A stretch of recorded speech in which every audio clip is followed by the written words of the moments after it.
There is a version of this story where OpenAI wins cleanly, where the company that invented the modern AI race, that put a chatbot in front of 100 million users faster than any consumer product in history, simply consolidates its lead and everyone else scrambles for second place. That version of the story ended sometime in the first half of 2025, and the way it ended had less to do with technology than with something much older: the compounding cost of burning through trust faster than you burn through cash. Anthropic did not beat OpenAI by building a smarter model. At least, not only that, it beat OpenAI by being the thing OpenAI kept promising to be. If you pay attention to where the money and the talent are actually moving in this industry, not where the press releases say they are moving, subscribe and turn on notifications. This channel covers the gap between those two things. Start with the numbers, because the numbers are where the story becomes undeniable.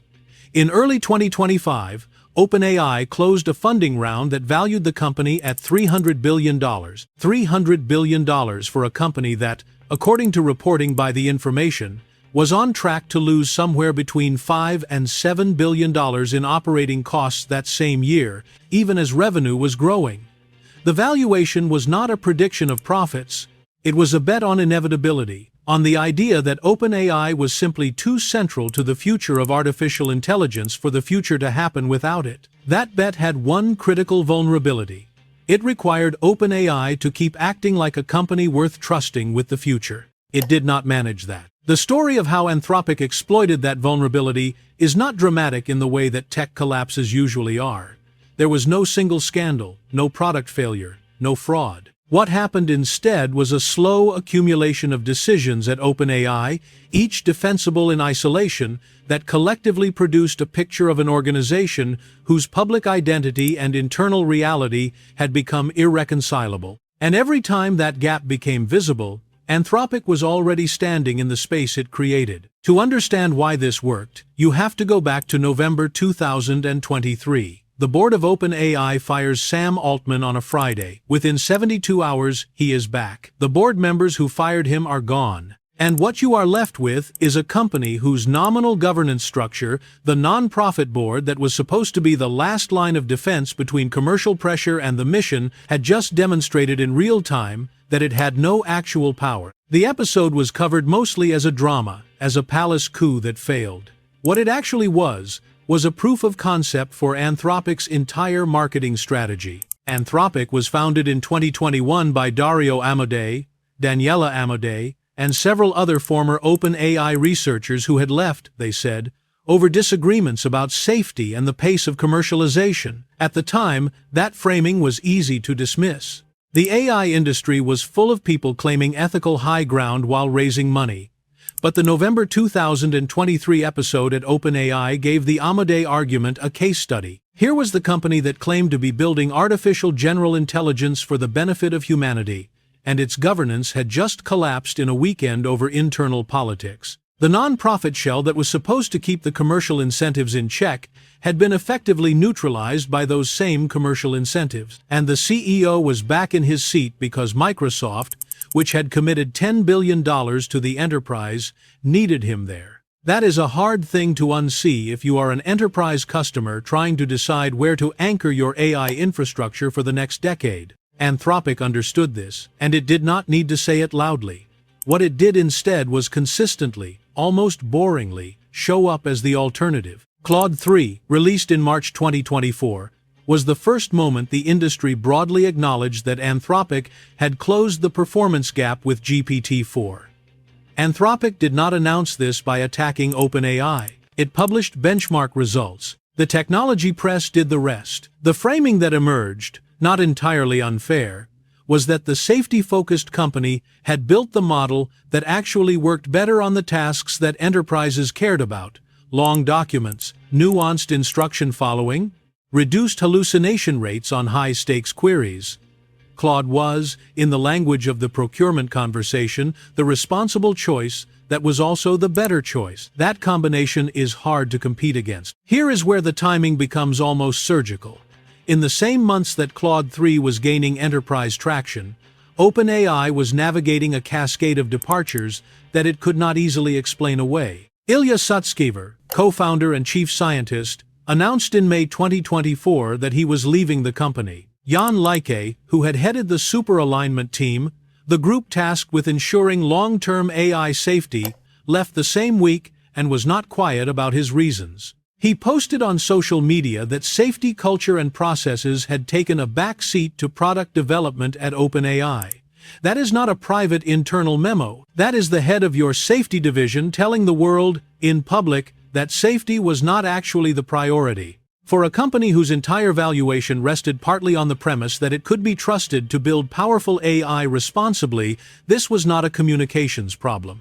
It was a structural admission. Anthropic's response was to say nothing and hire people. The talent flow in the second half of 2024 began moving in a direction that the organizational charts had not yet caught up with. Researchers who might previously have gone to OpenAI as the obvious destination started appearing at Anthropic. The company had raised significant capital, including a major commitment from Amazon that reached $4 billion, and was building out its own infrastructure with the credibility of an organization that had not just publicly watched its safety team resign in protest. And then came the enterprise deals, which is where fear stopped being a background hum and became a procurement criterion. According to reporting from Bloomberg and others covering the enterprise AI market through 2024 and into 2025, a growing number of large corporations began, including what you could only describe as governance risk, in their AI vendor evaluation. The question was no longer just which model performed best on the benchmark.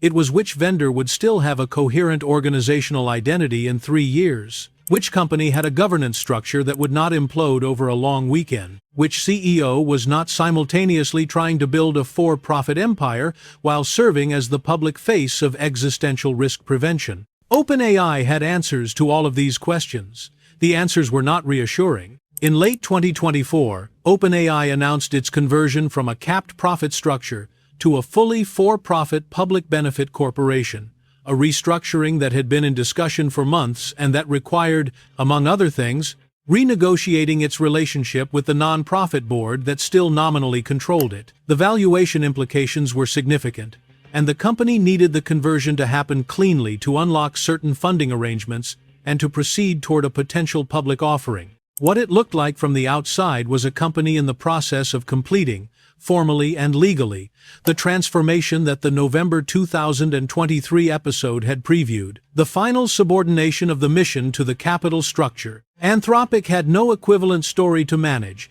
because Anthropic had not made equivalent promises about the primacy of its nonprofit mission. Here is the detail that captures the whole dynamic in a single sentence.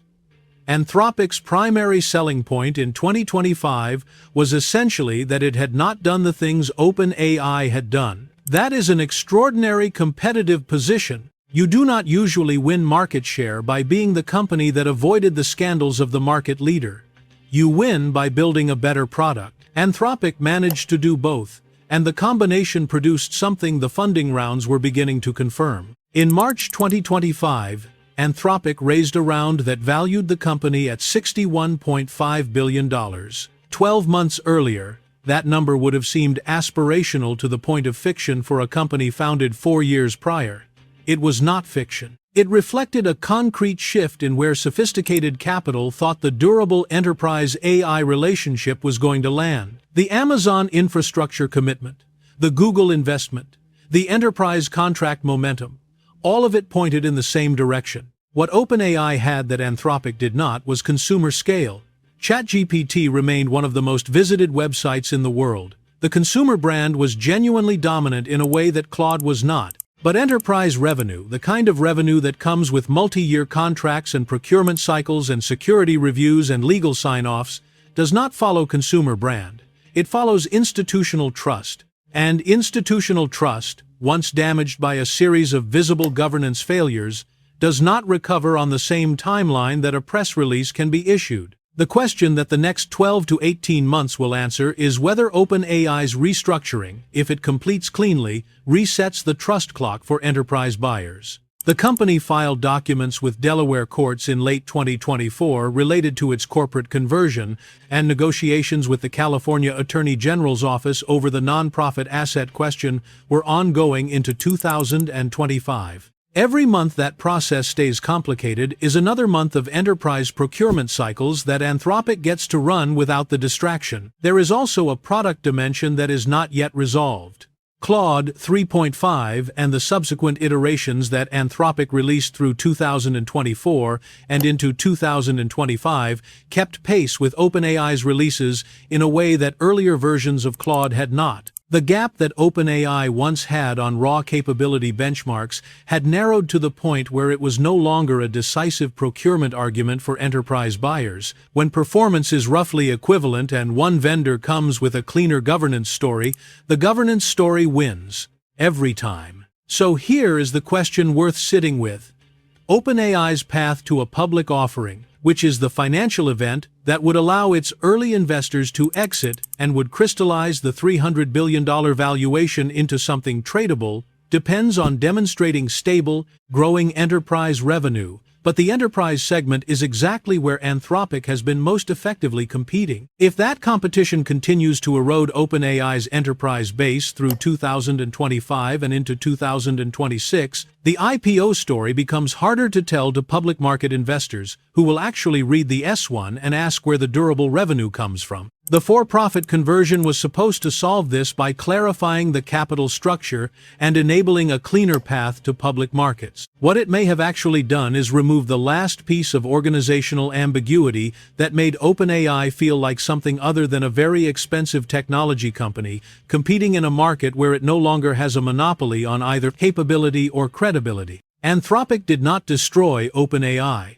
OpenAI created Anthropic's opportunity, and Anthropic was patient enough to be ready when it arrived. The fear that now operates as a competitive factor in enterprise AI procurement is not fear of Anthropic. It is fear of what OpenAI might do next, and whether the next thing will be something else to manage. That kind of fear does not show up in model benchmarks. It shows up in contract renewals. What do you think happens if OpenAI's restructuring gets delayed further or draws regulatory scrutiny? Leave it in the comments. The next chapter of this story is still being written, and the dates that matter are already on the calendar. If you want to follow this as it develops, subscribe and turn on notifications. We will be here when the next number lands. The market is voting. It is just doing it very quietly.